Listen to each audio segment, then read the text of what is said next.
This is the Redux News.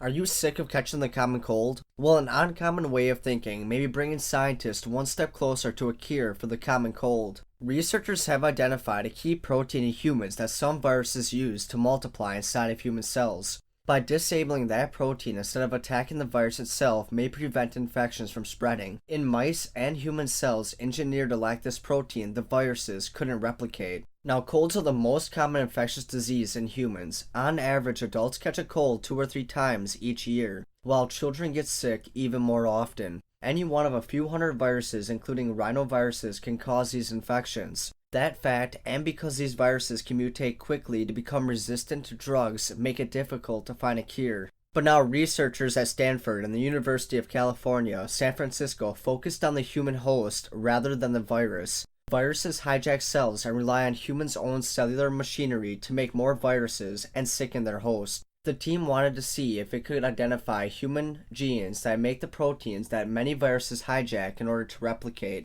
Using the gene editing tool CRISPR, Carette and colleagues systematically deleted chunks of DNA to build a library of human cells, each missing one gene and therefore unable to make that gene's corresponding protein. The researchers then infected the cells with 2 types of viruses, one that causes colds and another that has been linked to neurological diseases. Now, by using different viral proteins like hooks, the scientists pulled out human proteins that were physically attached to a viral protein. That let the team identify which human proteins were interacting with the viral ones, an indication that the virus was using that protein to hijack the cell. Now, one human protein was repeatedly fished out of the cells, SETD3, and experiments indicated that the viruses needed SETD3 to take over the cell. Scientists knew this protein could affect actin proteins, which help muscles contract, but its role in viral infections came as a surprise. Now, when the researchers injected viruses into mice engineered to lack a working version of the SETD3 gene, the mice didn't get sick.